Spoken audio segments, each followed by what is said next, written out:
whenever things are challenging or hard in life, like I always say, and I say it to Clayton all the time, I'm like, this is just a part of my story. Like if it's hard today, if it's sad today or challenging today, then like someday this will be the story that I look back on that I can share to help somebody else.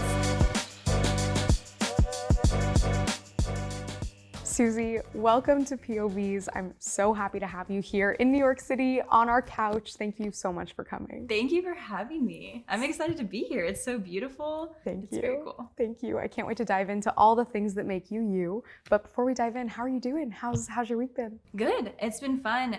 Clayton and I just got into town from St. Charles, Illinois.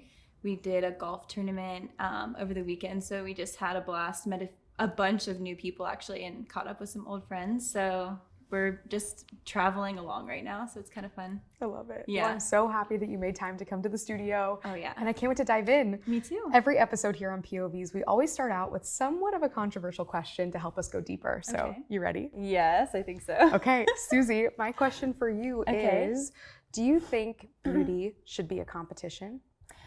Ooh, that is a great question. Absolutely not.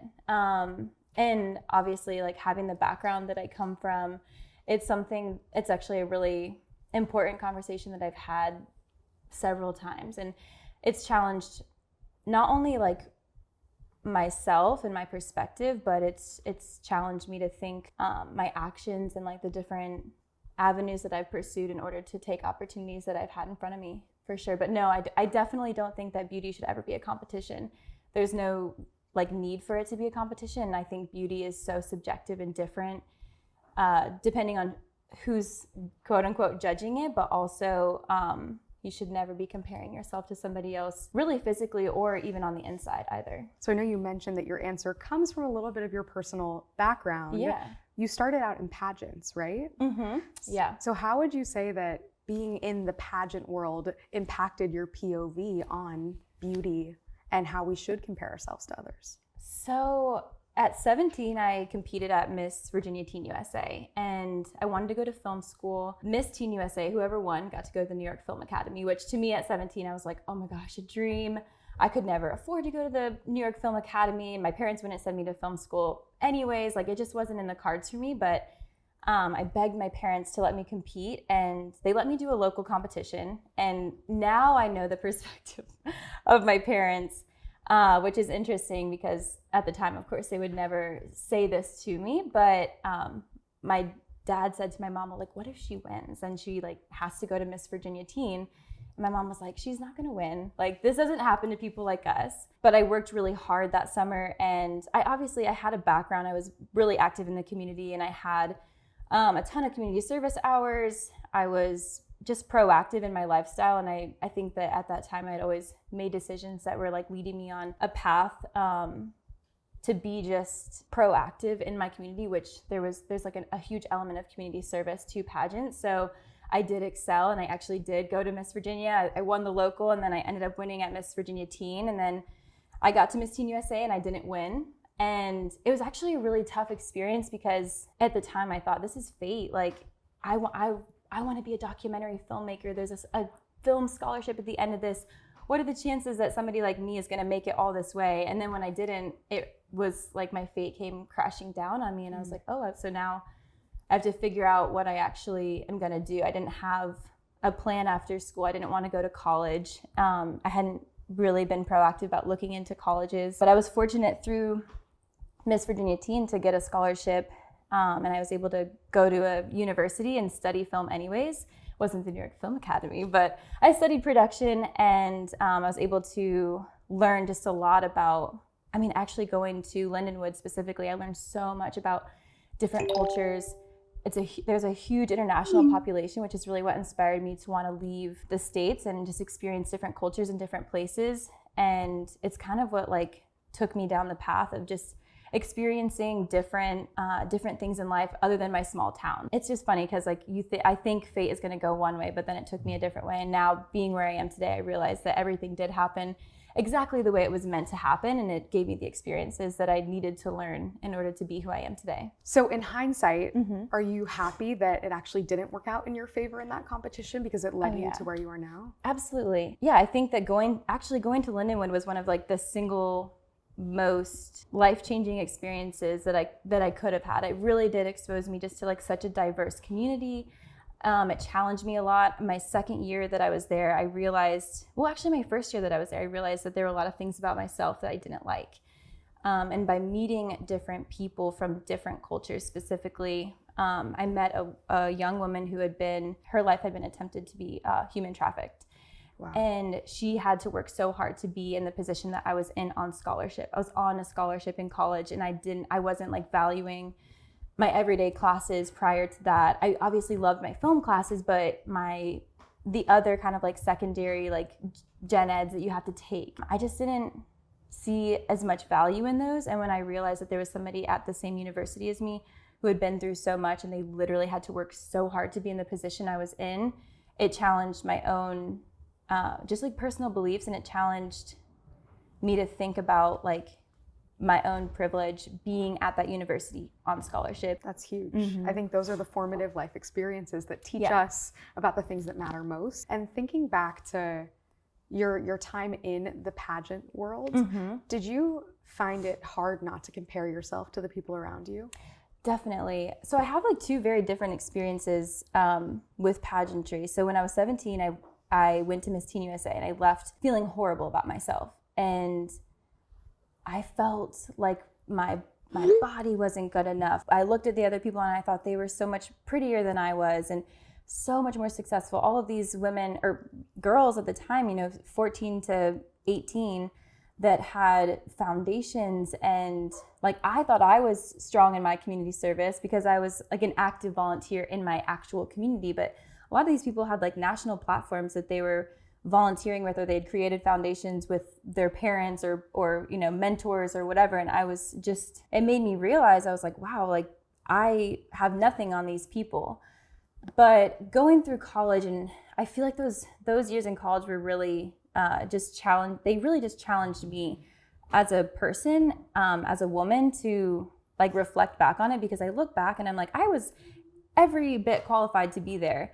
And just like I had the privilege to be in the position that I was in, some of those people I was competing against also had different kinds of privilege as well that allowed them to have those national platforms or the foundations that they had built with the help of different people. I didn't have access to those resources. So looking back, you realize that everything is perspective, and that we all have different opportunities. And just because somebody has an opportunity doesn't make them more qualified or a better candidate or anything like that. But I recognize that if I were to ever do it again, I would want to be so confident in who I am that nobody could tell me different. Like I could go on and completely lose, and I would walk away being like, I still feel incredible about the person I am, because I was able to reflect years later and be like, I was a good person. I was kind to every person that I met, and I loved people in my community. I worked hard in my community, and I cared about making good choices and being a good role model. Like those are my values, like as a teenager. And those are great qualities to have as an individual at such a young age. And so when I got older, I was able to see those great qualities within myself. But at the time, I definitely compared myself and felt bad about myself. But I also knew that there were a ton of opportunities in the organization. And I felt like a lot of people have made the comment like that pageants exploit women. And I 100% could say that there's truth to that. But I also think that women can exploit pageants as well. And I felt like in my position as somebody who didn't have a scholarship to school, I didn't even have a plan as to what was next for me. And I had a dream, and I saw this opportunity in front of me, and I exploited it. And I said, I'm going to take this opportunity and use it to benefit me in a way that I know will ultimately benefit others. And it did. Like ultimately, obviously it's a weird route to get there, but it obviously did help me, and it challenged me in ways. And I did go back as an adult at 26 years old, and I had that unshakable confidence. And I went back to Miss USA. I wasn't recognized in any form. I competed and I gave it my best, but I walked away from that experience and I felt no sense of what I felt when I was much younger. I didn't feel compared to the people that were there. I felt uplifted by being in a class of women that were so incredible. And I obviously know that it stems from like a program that put an emphasis on beauty a long, long time ago. And there still is an element of glamour and fashion and all of that, which is kind of outside of my comfort zone, if I'm being honest. But to be in a room of such elevated women who've accomplished so much, it's like a giant networking event ultimately. And like some of these women have done just so much in their life that it was inspiring to be in that room with them and just to be amongst that class. So I didn't walk away feeling bad about myself in the least as an adult. I was so proud of myself for being able to go through something like that and come out on the other side and feel empowered and feel like inspired by the other women that I was in that position with. I'm glad you got to rewrite the narrative a little bit. Rewrote it for myself. Yes, I definitely reclaimed the story for myself. That's huge. Yeah. And if you could wave a wand, would you get rid of pageantry? I don't know. I think I would change it a lot. I don't think that I would get rid of it because I did benefit from it. So that's like one of the things. A lot of people ask me like, would you sign your daughter up for it someday? And I say no. Like the skills that I learned from pageantry are skills that I think you can learn in so many other avenues and even get even deeper in those avenues. Like I think debate and political science and public speaking, theater, like musical theater or performance arts, like whatever it is, like all of those topics are things that come out naturally in pageantry, like you're forced to talk about. And so all of those like practice interviews and just discussing political topics, honestly, like helped me formulate who I am. So I wouldn't get rid of it because I do think there are a lot of benefits to it, but I also think like I wouldn't encourage. My little sister wanted to do it and we didn't encourage her to go through it because we didn't think that it would be, there's other avenues that you can go to develop the skills that you get from pageantry. But in my position from the town that I was in, I didn't even know what it was that it was going to create for me. And looking back now, I realize there's so many other avenues I could have taken, but I did gain so much from it. And so I don't want to like take away, and I wouldn't be the person I am today had I not gone through those experiences. Well, I think it's fascinating that being a part of the pageantry world actually helped you form your own POVz on so many different topics. So absolutely. Thinking back on it, when you were formulating your opinions on some of those issues, do you feel like you truly understood what you believed in at your core? Or was there some pressure to have a certain point of view that people wanted to hear in the competition? That's a really good point as well. So it's so funny because when you go through like training with pageantry, it totally depends because you can hire people to train you or there's so many resources online. Ultimately, what it comes down to is like knowing what you believe, being able to communicate it in a way that doesn't necessarily offend other people, but you can challenge them without offending them, and being concise in the way in which you do it. So one of the biggest things that I learned was that you have to have an opinion, and if you don't answer the question, you're not gonna, I guess, get points or like, you know, I don't even really know how the point system works when it comes to the questions. I don't even know. But I know that they say like if you're asked a question, like you have to have an answer, and it's not really approved or it's not really like encouraged to just say, you know, I don't want to offend anybody, so I'm not going to say anything. It's encouraged to have an opinion when somebody says something that is highly controversial and then they're like first runner up. Like they don't win. And everyone's like, is it because of their answer? Was their answer too left or too right or whatever it might be? Does it not fit with the political climate today? But at the end of the day, like that's again why when I left Miss USA, I said, I was so proud of myself because I was like, I know who I am. I know what I believe in. I would never waver on a topic or an issue just because I know, you know, it's going to offend certain people. Like I know what I believe is right, and I can respect that somebody else has a different opinion than me, and I'm happy to have that conversation. And I'm never gonna say my belief as the truth or what is right, but like I'm comfortable being able to speak about that in a way that's respectful. And I think that's something that I learned through pageantry. So that's huge. Yeah. That's huge. And it wasn't something I was expecting to hear. I think that's the inside look at pageantry that not a lot of people know. And it sounds like coming out of it, it really helped you understand what you believe in and the person you are, which is huge. Yeah, definitely. And fast forwarding in your journey, Susie, you went on The Bachelor, which in a way has a lot of parallels to the pageantry world. And my question for you, as someone who really cares about uplifting and empowering women, do you think going on reality dating shows is empowering and uplifting to women? I don't know. I'm still kind of figuring that out. I think coming from my experience specifically as an adult at Miss USA, where I said, I'm gonna, like, it doesn't matter what happens. Like, I'm walking out of there secure in who I am, secure in every bit of like being myself is enough. And I did. And like, I truly felt that, and I stand by that, and I feel confident in who I am as an adult and as a woman. But coming off of a reality television show, you are subjected to an edit, and you're subjected to what the world wants to perceive you as. And I don't even speak on that necessarily for myself. I say anyone that goes on a reality show, like if they're filming 24/7 and you're squeezing it into a 2-hour episode, there's only so much that they can show. So it's an interpretation of what happens. And that is going to allow people to interpret what they believe to be true. So is it empowering? I think it depends. I think it totally depends, but I do feel good about every action I took, in the sense that like I was true to myself through and through. I never lied. I never manipulated anybody. I never did anything that was against my character. But I do think that coming off the show and facing public criticism and facing all these challenges that happen in this moment, I don't know that I feel empowered by it, but I know myself, and I know that I have the ability to turn this around. And whenever things are challenging or hard in life, like I always say, and I say it to Clayton all the time, I'm like, this is just a part of my story. Like if it's hard today, if it's sad today or challenging today, then like someday this will be the story that I look back on that I can share to help somebody else.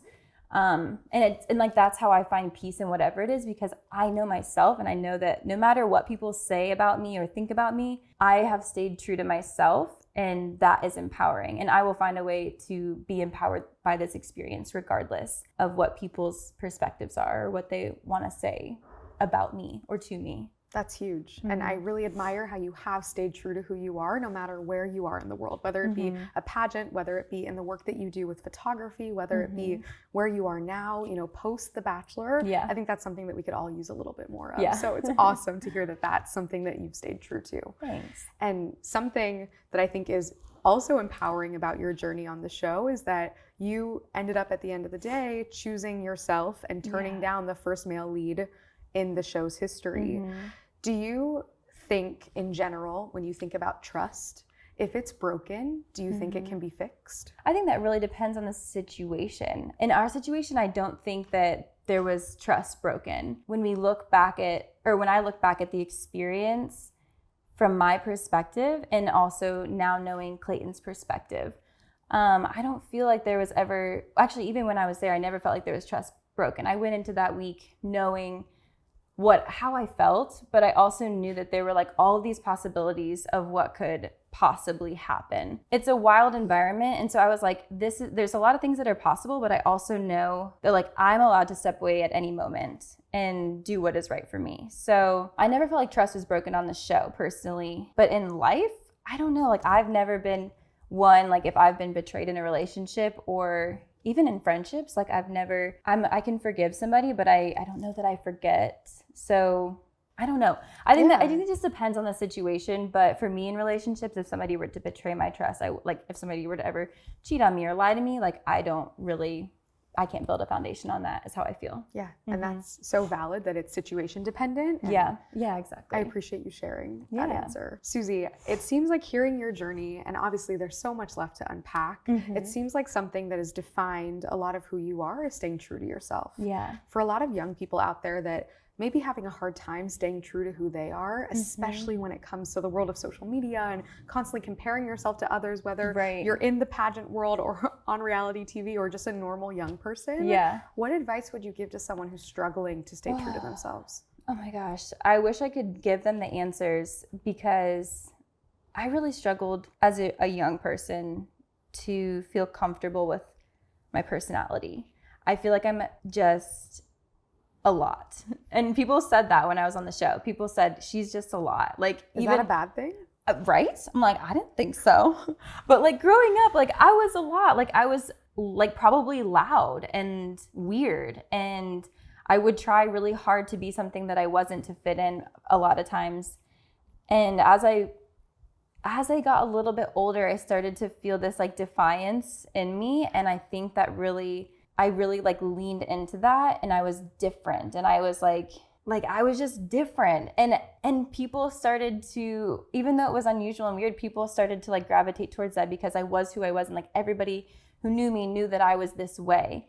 And so as I got older, I really leaned into my, like what was different about me. And so yeah, like going on the show and reading the criticism about whether it's like my personality on social media or how I speak on television, like all of these things, I knew that it didn't define me because I know who I am. So like I've really built the confidence in myself, and I'm a lot older than a lot of the people that go on the show. A lot of the people at Miss USA, I was like one of the oldest girls there, but I was never ready until I was that age. So I think if I had gone onto something like a platform like that and subjected myself to criticism, then it may have hurt me a lot more. But at this point in my life, I'm so confident in who I am on the inside that I think I've been able to like adapt and grow through the pains or like what people say to you, that it's hurtful no matter what. But if you just lean into who you are, like the longer and the more comfortable you get being okay with yourself, like the easier it will be when people challenge you or when people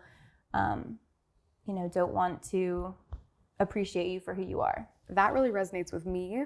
I think saying that maybe the parts that we used to resent about ourselves aren't actually the pieces that we should tuck away in a drawer, but are rather the things that we should lean into. Where you said you were weird and loud and all of these things. I think oftentimes we end up resenting pieces of ourselves that are the things we need to accept. And so that really resonated with me. Thank you. Yeah. That was huge. Even just hearing you say it that way, I'm like, no, that's such a great way to say it. We shouldn't be hiding those things away. Like that's what makes you you. And yeah, the more you lean into it, like the more you become comfortable with it. Absolutely. So Susie, I'm excited to bring us to my favorite part on POVz, where we're going to start bringing in different viewpoints from the larger Gen Z community. So keep an eye on your phone. We're going to send you some texts. And when you get one, you're going to read it out loud and react so we can hear your POV. Oh, okay. Right now? Let's do it. Okay. Weddings are a capitalist scheme and only exist to uphold the patriarchy. What do you think? Interesting.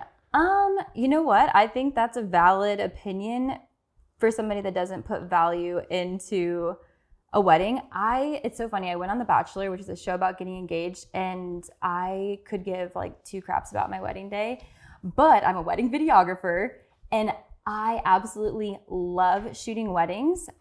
It's a day to celebrate love, and I swear every wedding I go to, I get so emotional. And I don't know why, knock on wood, I hope it continues, but I've only ever had bride and grooms that give me like hope and happiness when I see them in a relationship together. Becoming a wedding videographer was never my dream, but I kind of fell into it. And seeing people on what is like presumably like the happiest day of their life is so exciting. I'm always the type of person that's gonna look for an opportunity to celebrate. So if somebody wants to celebrate their love, like I'm going to be there to capture the day. I probably will get married someday, but like in my mind, I'm like, I'll do it for the legal reasons. And I also love a little glam. So like put me in a white dress. I don't care. Amazing. Do you feel like you'll be able to be present on your wedding day, or are you going to be stressed that you're not the one capturing it? So that's like one thing I've also learned from filming weddings is like, you have to plan in advance and also like just let go when the day comes. Like hire good people to capture your day and have fun with you. Like that's like the greatest compliment that people have given me when they hire me is like, I know you, or I know you through this person. And like every time we're together, I enjoy spending time with you and I get to spend my wedding day with you. So like that's a great compliment. Yeah, to spend, like I spend the whole day with the bride usually, and the groom a little bit, but like I'm following the bride around. Like that's so sweet. I just imagine it's hard to separate yourself if it's your work, that when it's your turn. Yeah, but I don't know. It'll be interesting. Amazing. Moving to another country to experience a new culture is the definition of cultural appropriation. Ooh. What are your thoughts? I guess, maybe. It's possible. I think you can move to another country for other reasons. So like maybe there's truth to this. I certainly didn't move to Japan just to experience their culture. I had a job. So I moved there, and while I was working that job, I was able to experience their culture, and I was blown away. But I feel like my time in Japan actually shaped me to be a better person. And I always say like I came back to America a better person, and like the ways that I've like implemented some of Japanese culture, not even like culture, but like Japanese mindset, and that I learned while I was there has made the people around me better because of my experience there. So, I mean, I don't know. I could say, I could see why there's like maybe truth to this, but I didn't move to another country to just experience their culture, but I think there's probably truth to it. I think you're right. There is a line between cultural appreciation and appropriation. Right. So absolutely. A lot more to unpack, but yeah, there's a lot to unpack in that one. For sure. It is unrealistic to expect men to know that what women are thinking. They can't read our minds, so we shouldn't be upset when they don't do what we want them to do. Yeah, I would agree with that. I think that as individuals, like we have to be able to communicate in general our expectations, our needs. Yeah, you can't expect anyone to know what you're thinking. Obviously, when you're like in a relationship with somebody, or even when you have like family members that know you well and they do something that doesn't align with who you are, or doesn't align with who you want them to be, then like there's certainly, you're allowed to feel how you feel. But yeah, I think everyone has to like put their expectations out there and not expect anyone to be able to read your mind. Is that something that you got backlash for after the show? If I can remember correctly, I watched your season. Yeah. In the final moments of the show, there were expectations that I think you had hoped of Clayton, but weren't communicated. So do you feel connected to that particular viewpoint? Did you get backlash about that? Oh, I definitely got backlash. But the way I saw it going into that week was that like everyone has the ability to experience how they want to. I knew for myself that I wouldn't be okay leaving there under certain circumstances in a relationship or engaged. Like to me, I knew for myself that like I would struggle emotionally and just like feeling chosen in the relationship. But I also feel like going into that week, like I didn't have any, not necessarily right, but I knew that there were other people involved in the situation that felt differently about it than I did. So I didn't want to say anything that was going to change the way other people's experience was going to go, because I was very much like okay with whatever the outcome was. Because I went into the experience not planning to get engaged. I went into the experience saying, if this works out, then that's amazing. But like, I'm not coming here just to get engaged to whoever they pick. Like, I didn't know Clayton. So like, how was I supposed to know if we were going to be compatible? So like for me, even on that night, I mean, even if you watch it back, like I'm sure to an extent it looks as if I was mad at him, or people could say that I was mad. But I really was never mad. Like I was never upset at the actions he took. I just knew for myself, I was like, this is not a situation that I'm going to be comfortable leaving here in a relationship. Yeah, I heard you. And I never like really wavered on that. Like I knew for myself, I was like, this is not, I guess at the end, I didn't know if I was going to be okay. I was like, I understood everything where he was coming from when he explained his perspective. I was like, no, I like literally understand. But like for me, I can't, like I am not going to be okay, I guess is how I felt. And do you wish you would have communicated that earlier if you could go back? Yeah, like obviously now looking back, like being in a healthy, happy relationship, like it would have saved a lot of pain for a lot of people. So 1000% I would go back and change that, because I know that I'm like in a great relationship now that I'm very happy in.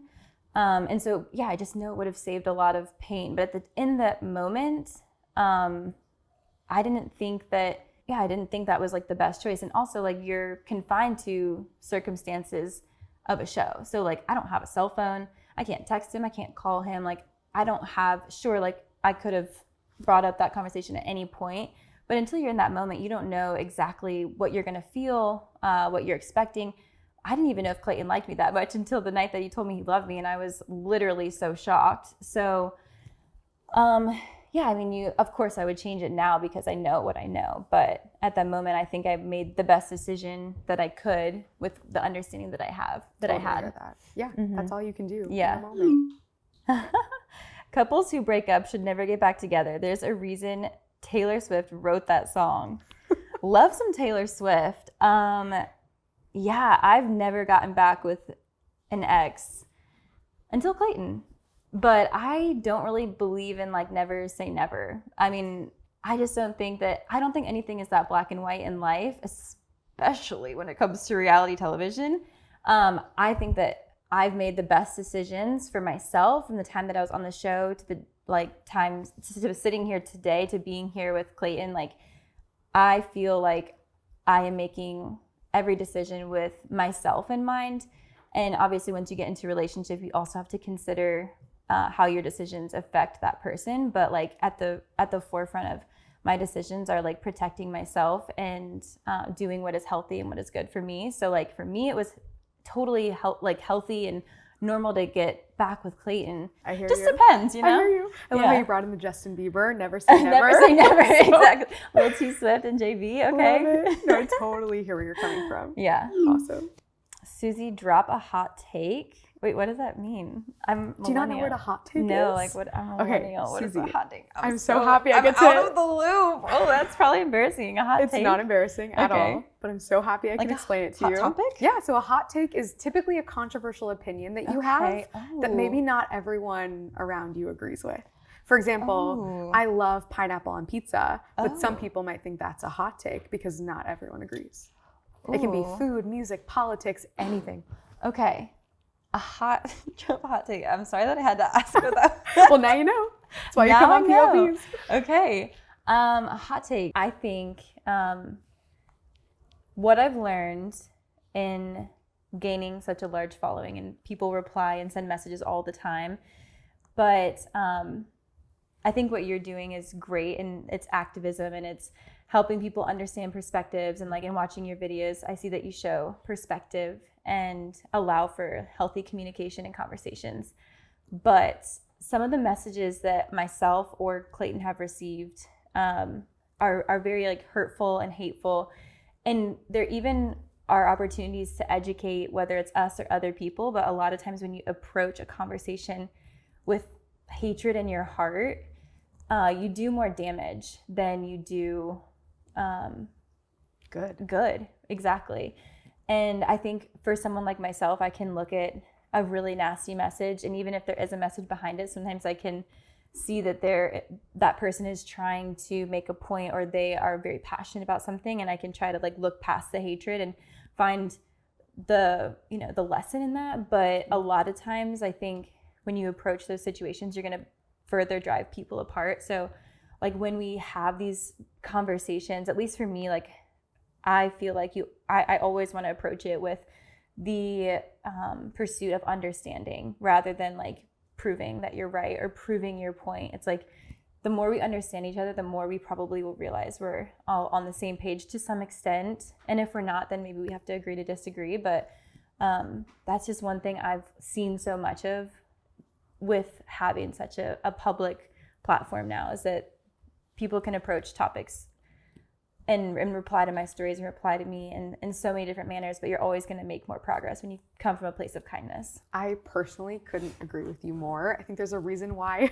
we met and you came on this show, because that is what we're all about. Yeah. Having conversations with the intention of understanding rather than belittling someone or putting them down or making them feel in the wrong. That's never going to get us anywhere. Fighting hate with hate is just not the way to go. Absolutely. Okay. I do pageants and I get a lot of hate, but seeing that you were able to build a career after pageants as an entrepreneur, jiu-jitsu star, and somewhat speaking out for what matters has really inspired me to keep going. Thank you, Susie. Oh, I love that. That's so nice. That is really nice. Like, yeah, absolutely. You can do pageants for all kinds of reasons. Like that's, at the end of the day, I think that you meet all kinds of people when you're competing in them or at them or whatever. People are there for all kinds of reasons, but I've met some of the most empowered, incredible women through pageantry, and pretty much all of them have some kind of wild story as to how they got there. So Absolutely. You can do literally anything. And yeah, why not exploit them for the resources that they have for you if they're in front of you. So There you go get it, girl.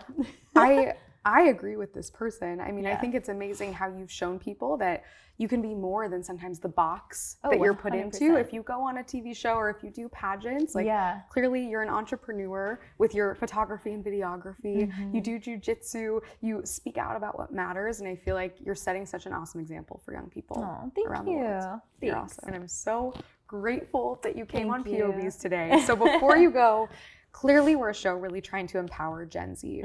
So if you had a microphone right now that could truly Yeah. reach every young person in our generation, what message would you give them? I would just want to encourage them, like, first of all, stay true to who you are. Do the soul searching that you need to do to figure out what you believe in, what you're passionate about. Find a line of work or study that aligns with that, and then go pursue it, because we all have an opportunity to make a difference. And whether that's like through kindness and your interaction with other people, or that's through your studies or through your work, like we all have the ability to make an impact. So just figure out what it is that's important to you. And like we said, do your due diligence to understand and to ask the questions and to come from a place of compassion. I think we all need a little more of that. Yeah. Thank you so much for that reminder, Susie, and for sharing all of your stories and experiences that have formed your POV on the world. Absolutely. Thanks This for is having awesome. me. Bring it in. Aw. You're such a rock star. So are you. Well, how do you feel? Good. I don't know. Sometimes people who gain a large public platform don't actually open up about things that matter. And Yeah. I just really appreciate how real you were. And you are someone who really stays true to yourself, which I admire. Thanks. I think a big part of all of it too is just like, I'm still learning. Like that's like the biggest thing. We were talking about that this morning. It's like, we don't have the answers to everything, and like we shouldn't be expected to ever. Yeah. But as long as you're open to like a conversation, then that's what's important. At least in Totally. at least for me. And none of us know. I mean, Yeah. we're all still learning. So Literally. thank you for normalizing that. Perfect. Great.